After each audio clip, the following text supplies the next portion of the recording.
Salam dostlar, kanalıma hoş geldiniz. Biz bugün bazara gittik. Hem Novruz bayramı için şirniyyatlar pişirmek, hem de ev için lazım olan ərzaqları aldı. Bizim getdiyimiz bu bazar Gəncə şəhərində yerləşir, təzə bazardır. İlk olaraq meyvə, tərəvəz və çərəz hissəsində olduq. Bura gəldikdə bazarın rəngarəngliyi, canlanması dərhal hiss olunurdu. Satıcılar da çox gülərüz şəkildə müştəriləri qarşılayır, hər yerdə təzə və dadlı məhsullar təqdim olunurdu. Biz bazara günortadan sonra getmişdik. Ona görə də müştəri qismən az idi. Amma buna baxmayaraq bazar çox bolluq idi. Bazarın enerjisi tamam başqa olur. Mən bunu çox sevirəm. Səs-küylü, canlı və həqiqətən də bayram abu-havası hiss olunan bir mühit. Satıcılar öz məhsullarını tərifləyir, müştərilər isə bayram süfrəsi üçün ən yaxşısını seçməyə çalışırdılar.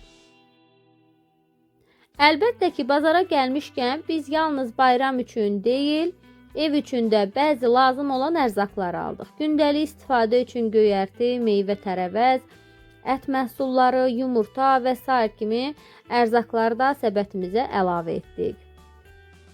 Biz bazarda ilk olaraq meyvə, tərəvəz və çərəz hissəsində olduq. Meyvələr arasında istənilən meyvəni tapmaq mümkün idi. Həm təzə, keyfiyyətli və qiyməti də digər yerlərə nisbətən burada daha münasib idi. Çərəzlər bölməsində isə hər cür qoz, fındıq, kişmiş, badam və digər ləzzətli quru meyvələr diqqətimizi çəkdi. Novruz şirniyyatları üçün bol-bol qoz və fındıq almaq lazım idi. Çünki şəkərbura və paxlavanın dadını məhz bu ləzzətlər tamamlayır.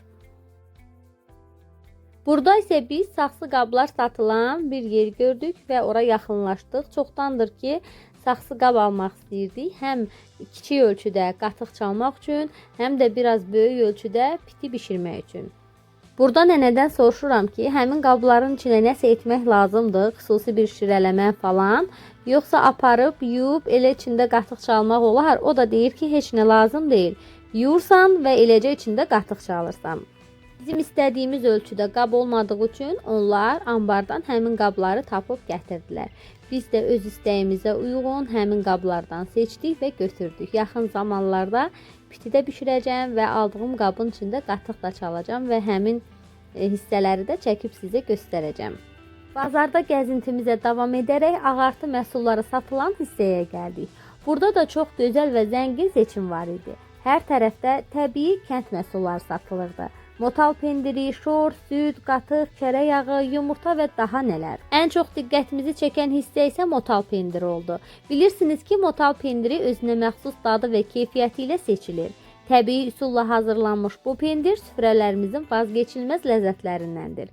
Bazar satıcıları pendirin necə hazırlandığını da həvəslə izah edirdilər. Buranın ən gözəl tərəfi satıcıların mehribanlığı və məhsullarına güvənməsi idi.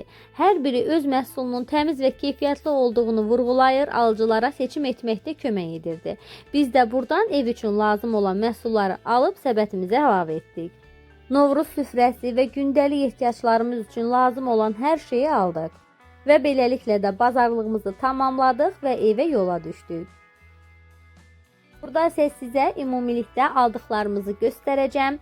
Təəssüf ki, aldığımın hər birini çəkmişdim, ancaq bəzi hissələr qeydə alınmayıb, ona görə də tam nələr aldığımızı görə bilməyəcəksiniz. Ancaq bir qismini göstərəcəyəm. Biz gələndə yol üstü marketdə olduq və oradan da lazım olan bəzi ərzaqları aldıq. Dostlar, siz bazarlıq edəndə əsasən hardan alırsınız? Təbii kənd məhsullarına üstünlük verirsinizmi? Rəylərdə fikirlərinizi yazmağı unutmayın. İndi isə mənim bayram üçün növbəti hədəfim alınan ərzaqlarla dadlı bayram şirniyyatlarını hazırlamaqdır. Əziz dostlar, videomu bəyənirsinizsə bəyən düyməsini basmağı və kanala abunə olmağı unutmayın. Mən kanalımın statistikasına nəzər yetirdikdə görürəm ki, kanalımı izləyən izləyicilərin əksəriyyəti kanala abunə deyirlər. Ancaq siz kanala abunə olmaqla mənə daha da motivasiya verə bilərsiniz ki, mən də Novruz hazırlıqları və günlük vloglar çəkim sizin üçün. Bildirişləri açın ki, yeni videolarımı ilk siz izləyəsiniz. Bugün bazardan 4 kiloqram təzə ət aldım və onu doğrayıb hissələrə ayırdım. Bir qismini qiymə, digər qismini isə tikə ət şəklində hazırladım ki, yemək bişirəndə rahatlıqla istifadə edim. Hamısını soyuducuya yerləşdirdim. Beləliklə hər gün lazım olan qədər götürüb tez və asan şəkildə yeməklər hazırlaya biləcəm. Bu üsul həm vaxta qənaət edir, həm də mətbəxdə işi asanlaşdırır. Siz də ət alanda belə hazırlıqlar görürsünüz. Rəylərdə fikirlərinizi mütləq yazın. Ne pişirsen mama? Həm qızımın sualına cavab, həm də sizə bildirmək istəyirəm ki, bugün çox dadlı yeməklər bişirəcəyəm. Əvvəlcə göyərtiləri belə yuyub doğradım. Bugün mən həm doğra bişirəcəyəm, həm də səbzi qovurmalı aş bişirəcəyəm. Və bütün prosesi çəkmişəm, sizlərlə də bölüşəcəm. Belə xüsusi milli yeməklər və doğra bişirməyimin səbəbi isə bugün Novruz bayramının 4 çərşənbəsindən 3-cüsü olan yer çərşənbəsidir və biz də həmin çərşənbəni qeyd edirik. Yer çərşənbəsi küləyin, havanın oyanmasını simvolizə edir. İnanca görə bu çərşənbədə yer altında gizlənmiş sular havaya qalxır. Torpaq canlanır, təbiət baharın gəlişinə daha da yaxınlaşır. Külək oyanır və yazın nəfəsi hiss olunmağa başlayır. Ulu əcdadlarımız inanırdı ki, Yel Baba bugün yer üzünü dolaşır. Hər yerə baharın müjdəsini çatdırır. Xalq arasında belə bir deyim də var. Yel gəlməsə yaz gəlməz. Yəqin ki, bunu siz də eşitmisiniz. Yəni bu çərşənbə artıq qışın bitdiyini, baharın çox yaxın olduğunu bildirir. Mən əvvəlki 2 çərşənbədə də aş hazırlamışdım. Bu çərşənbədə də yenə aş hazırlamaq istəyirdim. Ancaq yoldaşımın istəyi ilə bu dəfə aşı səbzi qovurma ilə hazırlayıram. Səbzi qovurmanın hazırlanma qaydasını qısa şəkildə sizə bildirim. 2 ədəd iri soğanı kub şəklində doğrayıram və yaxşıca qızardıram. Qızılı rəng alanda əvvəlcədən hazırladığım, qaynatdığım buşbaşı formasında doğradığım ətləri həmin soğanın içərisinə əlavə edirəm. Birlikdə qarışdırmağa davam edirəm bir neçə dəqiqə.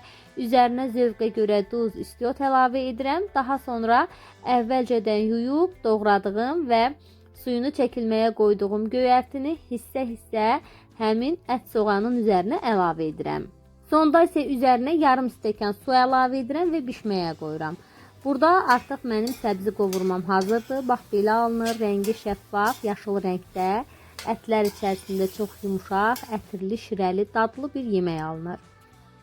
İndi isə keçirəm aşı hazırlamağa. Aş üçün əvvəlcə qazanda təxminən 2 litr miqdarında su qoyuram ki, qaynasın və içərisinə duz əlavə edirəm. Su təmiz qaynayıb qaynara düşdükdə mən 2 stəkan uzun düyünü yaxşı yuyuram. Təmiz nişastası gedənə qədər, ağ suyu çıxana qədər, şəffaf suda qalana qədər yuyuram və qaynayan suya əlavə edirəm. Orta ateşdə həmin suyun içində düyülərin bişməsini gözləyirəm. Sizə bir sir verim dostlar, mən də bunu yeni öyrənmişəm. Su belə qaynayan zaman, aşın suyu qaynayan zaman həmin suyun içərisinə 2 qaşıq qatıq əlavə etdikdə bu zaman düyülər daha dəndən olur və gözəl görsənir. Burada düyünün bişməsini yoxlayıram və görürəm ki, bişib və onu süzürəm.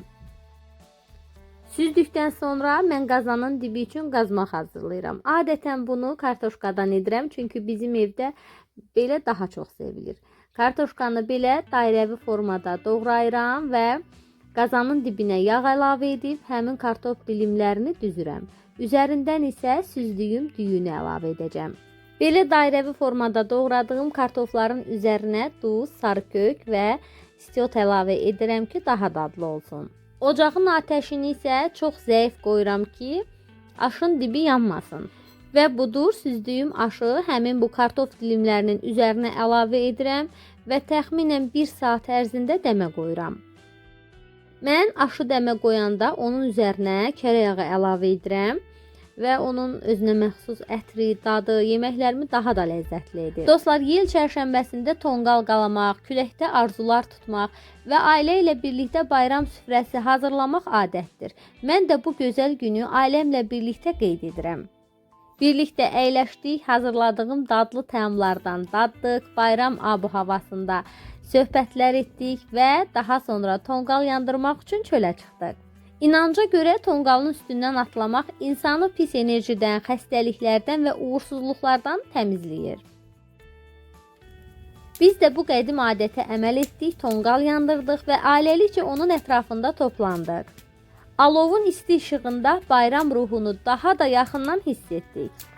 Tonqalın ətrafında belə gözəl çay süfrəsi hazırlamışdıq. Kiçik ancaq sevgi dolu. Birlikdə çay içə-içə tonqalın bu gözəl atəşini seyr etdik. Daha sonra yoldaşım tonqalın közündə kartof kababı hazırladı. Bu arada uşaqlar da qapımıza papaq atırdılar. Arada gedib onların papaqlarını doldurub gəlirdik. Bu şirin pişiyimiz də bizimlə birlikdə tonqal ətrafında idi. Artıq közdə hazırladığımız kartof kababımız da hazırdır. Onun da dadına baxırıq. Həqiqətən çox ləzzətli idi. Qızım da çox sevdi. Və dostlar, mən sizinlə artıq sağollaşmaq istəyirəm. Videomun bu dəqiqələrinə qədər baxırsınızsa, bu məni çox sevindirdi. İndi isə hələlik, növbəti videolarda görüşənə qədər. Siz də mənə dəstək olmaq üçün kanalıma abunə olmağı, bildirimləri açmağı unutmayın.